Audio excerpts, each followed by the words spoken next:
Boa noite, amigos. Hoje é o dia do doador e este é o mês da doação de órgãos. E nós vamos ter o prazer de conversar com um homem que salva vidas. Ele está com muito crédito com o homem lá de cima.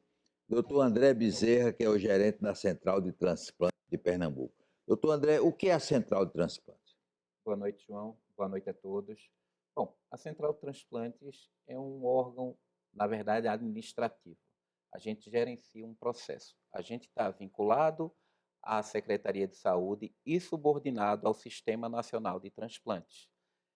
A nível de Brasil, o transplante é todo controlado pelo Sistema Nacional de Transplantes. É o SUS que financia, sustenta e coordena o programa de transplantes do Brasil, que é tido como o de maior sucesso do mundo quando a gente fala de saúde pública levando ao transplante. E a gente, na Central de Transplantes, é a referência de Pernambuco nesse controle. A gente tem o papel de gerenciar as listas de espera, de selecionar e ver para onde vão os órgãos que foram doados, de acordo com as listas de espera, fazer o controle disso e fomentar o transplante a nível de Estado. Pernambuco anda muito bem nesse setor de transplante, né? Verdade. A gente, segundo os dados da própria Sociedade Brasileira de Transplantes, a BTO, nesse primeiro semestre nós fomos o primeiro lugar em transplante de rim por milhão de população e o segundo lugar em transplante de coração por milhão de população. Isso é motivo de muito orgulho, mas a gente que vivencia as necessidades de pacientes em lista de espera, pacientes que estão em hemodiálise, a gente sabe que tem muito mais trabalho para ser feito. Esse problema de vaga de hemodiálise é muito sério, né, doutor André? Tenha certeza, João, é um problema sério de saúde pública a nível de Brasil. Nós temos praticamente 7.000 pessoas em hemodiálise em Pernambuco, muitas delas em unidades hospitalares, sem condições de terem alta, porque não tem vaga nas unidades ambulatoriais. Então, eles não têm como ter alta. Isso acontece não só em Pernambuco, mas em vários estados da federação. E o transplante vem contribuir tirando parte dessas pessoas dessa situação, dessa necessidade de diálise. Então, nesse primeiro semestre, foram mais de 224 transplantes ou 226 transplantes renais. Então, são pessoas que saem dessa lista e vagas que abrem para ajudar outros pernambucanos. Quantos órgãos são feitos transplantes aqui em Pernambuco? Em Pernambuco, a gente tem transplante de fígado, transplante de coração, transplante de pâncreas, transplante de córneas e o transplante renal. 5 órgãos, mas lembrando que córnea é duplo 6 e rim é duplo 7. Então, Pernambuco, cada doador pode beneficiar até 7 pessoas com doação. Olha, o seu lado médico, esse tal de pâncreas é terrível, né? Deu câncer no pâncreas, pode contratar o cemitério, né? Já foi até pouco tempo. Hoje a gente tem alguns tratamentos que conseguem controlar o câncer de pâncreas, mas ainda é uma doença terrível. E o transplante resolve? Não, infelizmente o transplante de pâncreas não serve para curar o câncer de pâncreas. Ele vai servir para as doenças crônicas do pâncreas que levam a diabetes. Então, muitas vezes o paciente está numa lista de transplantes porque perdeu o pâncreas, é diabético e perdeu o rim também. Nessa situação, a gente faz o que chama de transplante duplo. A pessoa ganha um pâncreas novo e um rim novo. Com o pâncreas novo, ele vai ter melhor controle da glicose dele e com o rim novo, ele vai ter condições de ter uma qualidade de vida bem melhor.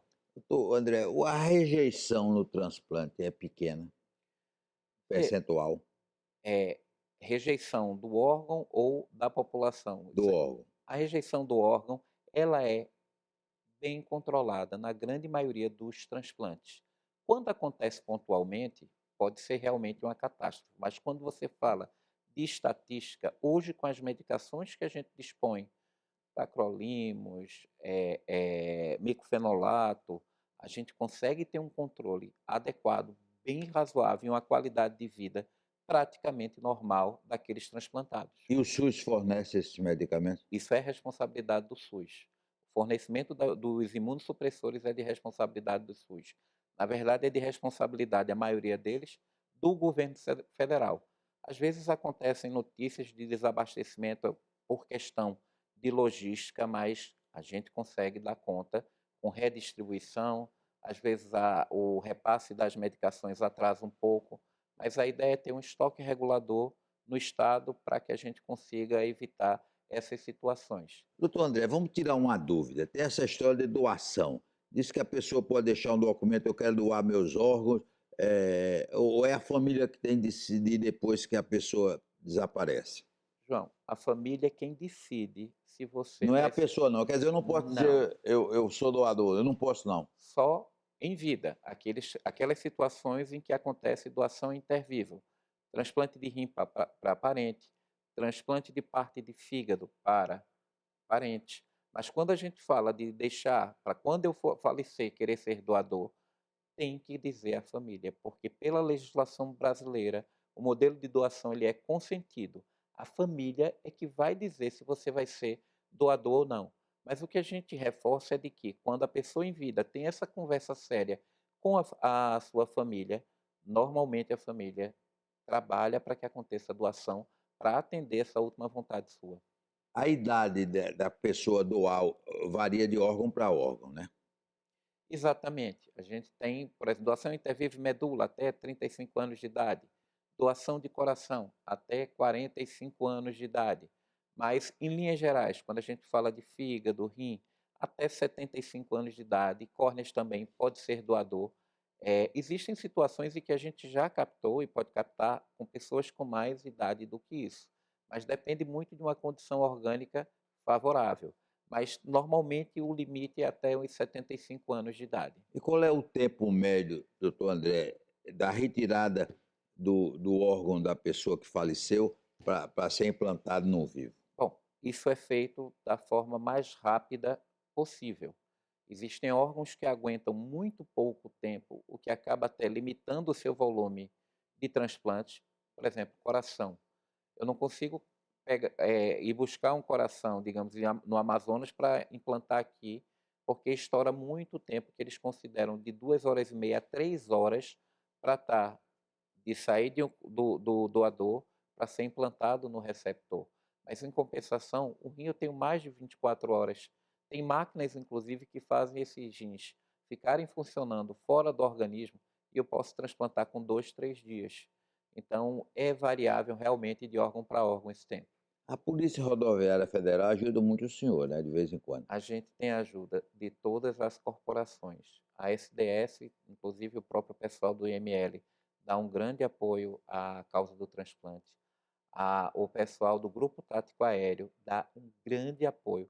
Eles tendo a aeronave disponível, eles entram no circuito. Polícia Rodoviária Federal.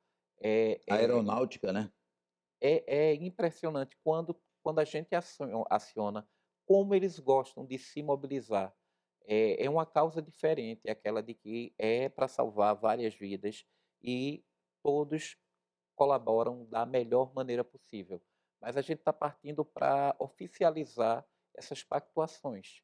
Então, a ideia é ter termo de cooperação técnica com todos esses grupos. A gente já teve um agora que é extremamente importante, que foi com a Secretaria de Defesa Social, os dois secretários criaram um termo de cooperação para que um banco de tecido ocular possa atuar dentro do IML para ofertar às famílias que chegam a oportunidade de ajudar outras pessoas com doação do tecido ocular, doação de córneas.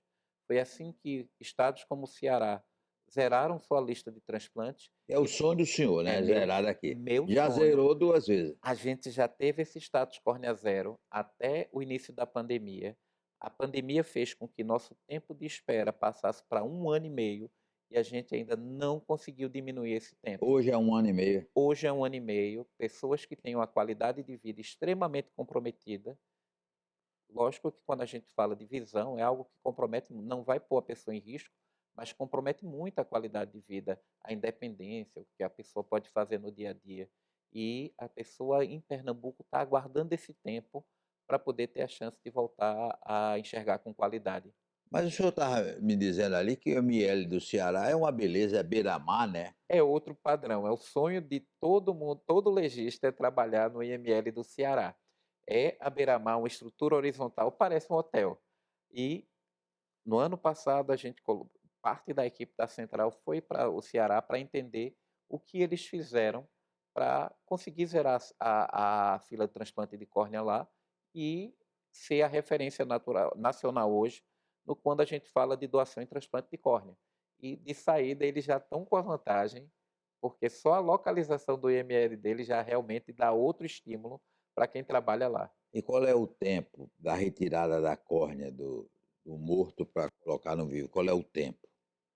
Como córnea é um tecido, esse tempo é muito maior. Córnea não é um órgão. A gente fala do rim entrando na máquina até 2 dias.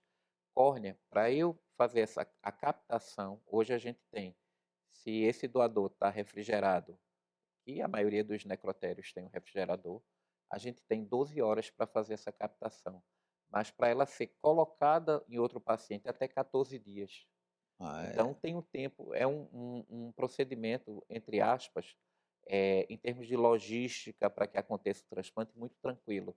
Então a gente chama de um transplante ambulatorial. Enquanto todos os outros transplantes são urgências e emergências, tem que sair com o coração correndo, pedir a GTA, ao Grupo Tático Aéreo, para pegar o helicóptero e deixar no aeroporto para trazer aqui para um dos hospitais de referência, para tirar esse coração com o menor tempo possível. Córnea tem 14 dias. Depois do intervalo, nós vamos continuar falando sobre o transplante do doutor André Bezerra.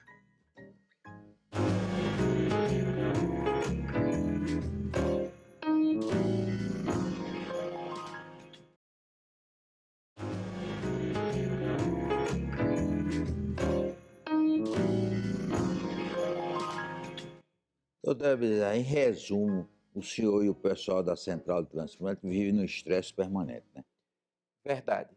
Muda só qual o problema da vez. Então, às vezes é uma lista que aumentou, outras vezes é uma parte burocrática, outras vezes é precisar de um avião agora e o avião que era para estar disponível não está em manutenção. Então, todo dia é um estresse. O slogan é: um dia sem confusão é um dia perdido. É um dia perdido, aí gostar de confusão. O dia sem confusão é o dia perdido. Todo dia tem sempre um estresse diferente, mas é muito bonito estar no meio dessa ponte, de ver o quanto o transplante é capaz de transformar. Quando a gente transplanta, a gente não está salvando uma só vida, a gente está mudando uma família inteira. E a gente fica no meio de uma ponte de ver a beleza que é uma família no seu maior sofrimento daquela, que é perder seu ente querido, é capaz de elevar o seu espírito e conseguir enxergar quem está do outro lado dessa ponte. Doutor André, a norma da vida é o filho enterrar o pai. Agora, quando o pai enterra o filho, é um drama. Verdade, João. É uma verdadeira catástrofe o pai ter que enterrar o filho. Mas também desse momento de extremo sofrimento acontecem, que a gente pode dizer, verdadeiros milagres. Tem referência recente do caso do menino Pedro, de 17 anos de idade, que já não tinha mais praticamente esperança. Estava sendo mantido por máquinas um tempo prolongado, sem aparecer um doador, tendo no transplante sua única oportunidade de continuar vivendo, e uma família baiana foi capaz de elevar esse sentimento, de conseguir enxergar além do seu sofrimento e dizer um sim. E Pedro está vivo por causa disso. A alegria, claro, do Pedro, mas principalmente dos pais, né? Com certeza a alegria da família de Pedro, mas é sempre um alento para a família doadora. Olha, essa central de transplante é um exemplo porque não tem jeitinho de furar fila, não tem jeito, né? Graças a Deus, Porque, conte graças pra ao gente, porque sistema. entrou muito na mídia o caso de Faustão. Faustão furou a fila. Não, Faustão não furou fila. Faustão, entre aspas, teve sorte. Coração existe uma série de peculiaridades. Uma das peculiaridades é quanto mais grave o paciente está, ele é puxado para ser transplantado Porque primeiro. não dá para esperar, né? Não dá para esperar. Faustão estava nessa situação. Além disso, Faustão é um homem enorme. E coração existe limite de peso e altura. Então, não havia muitos receptores compatíveis com aquele doador específico de Faustão. E ele estava em maior gravidade. E dentro da legislação, quando acontece um transplante desse tipo, o órgão principal puxa o rim, por isso ele foi transplantado de rim. Ele aguardou um tempo enorme em lista de transplantes de fígado, estava gravíssimo de novo. Aí eu penso, não, mas ele foi transplantado agora de fígado. Não foi no outro dia. Ele passou meses já com indicação de um transplante hepático, estava gravíssimo em prioridade, e aí ele foi transplantado. Quando transplanta o órgão principal, ele puxa o rim, e isso já é estabelecido dentro da legislação. A seriedade, lógico que sempre fica a questão da dúvida, mas eu gosto de colocar estatísticas. Vamos usar a estatística de Pernambuco. Eu falei de 226 transplantes renais nesse primeiro semestre, colocando em primeiro lugar de Pernambuco. 204 foram pelo SUS, João. Então, É. menos de 10% dos transplantes renais de Pernambuco aconteceram por iniciativa privada, pelos convênios. Olha, O transplante é de SUS para SUS, é para o ô, povo da gente. doutor André, uma curiosidade. Existe aí um mercado irregular de transplante de órgãos? Pernambuco, o Brasil não. A No gente mundo, pode sim. falar, o mundo sim. Alguns países aceitam doação interviva de rim que não seja entre parentes, diferente de Pernambuco. Então, houve até aqui em Pernambuco, há alguns anos atrás, pessoas eram levadas para a África do Sul para lá acontecer a doação intervivo. Não é que matassem ninguém para tirar o órgão, mas lá a pessoa, por dinheiro, por o que fosse, poderia pagar, receber dinheiro para doar um órgão que pudesse, um órgão duplo. Mas isso no Brasil não é permitido, é fiscalizado e tem uma grande vantagem: ninguém é transplantado que não precise de imunossupressor. E só quem fornece esses imunossupressores vai ser o SUS. E mais, transplante é algo que envolve uma estrutura muito grande. Eu não tenho como fazer um transplante de coração no hospital de esquina. Então, saber que está acontecendo um transplante, todo mundo vai estar sabendo. Então, é algo fácil de gerenciar, fácil de se fiscalizar dentro do território nacional. Eu não tenho como responder o que acontece pelo resto do mundo. Doutor André, resumidamente, como é que está a fila dos órgãos? A fila do coração tem quantos? Veja, hoje a nossa fila tem 3.750 pacientes aguardando um transplante. A nossa menor fila é a que aguarda o transplante cardíaco, em torno de 20 pacientes. Por que é uma fila tão pequena? Porque os pacientes morrem se não forem transplantados rapidamente. A maioria deles morrem.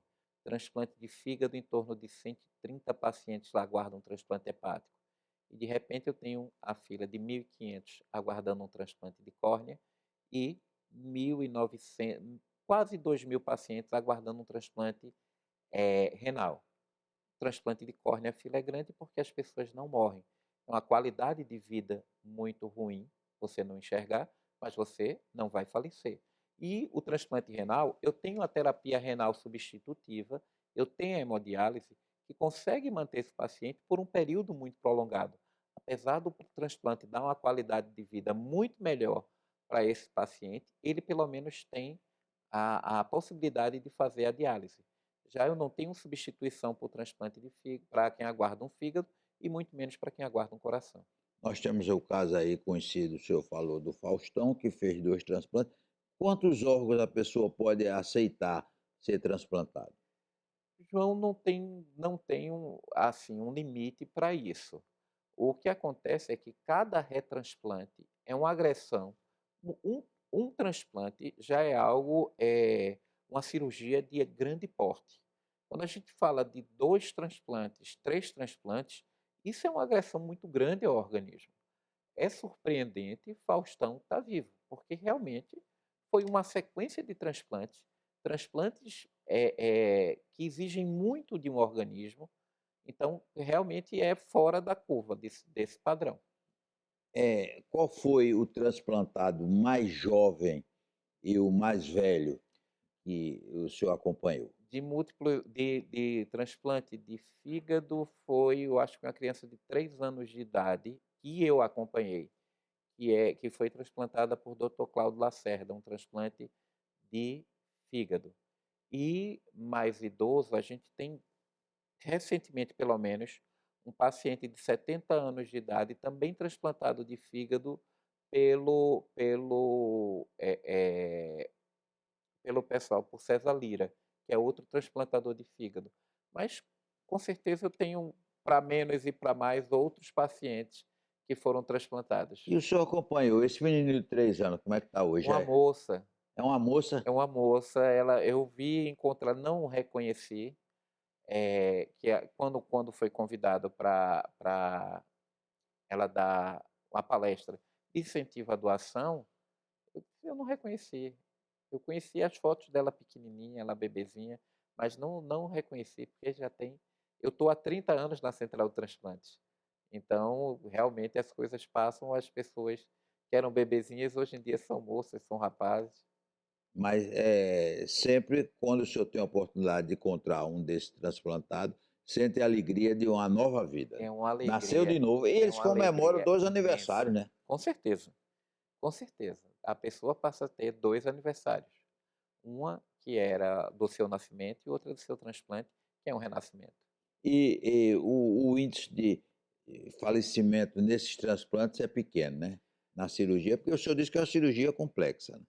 João, vamos às vezes um paciente está tão grave, às vezes até o risco da cirurgia é um risco 20% de mortalidade, mas eu estou comparando com 100% de mortalidade. Então, uma das equipes, o paciente estava sem um fígado recente. Esse paciente vai morrer. Ele não tem um plano B. Ah, mas a chance dele receber um órgão e de morrer é de 50%. Ele fala, ele está vivo. O transplante foi um sucesso, inclusive apresentado, porque ele ficou 2 dias sem o fígado. O fígado estava num patamar de que estava prejudicando mais do que ajudando.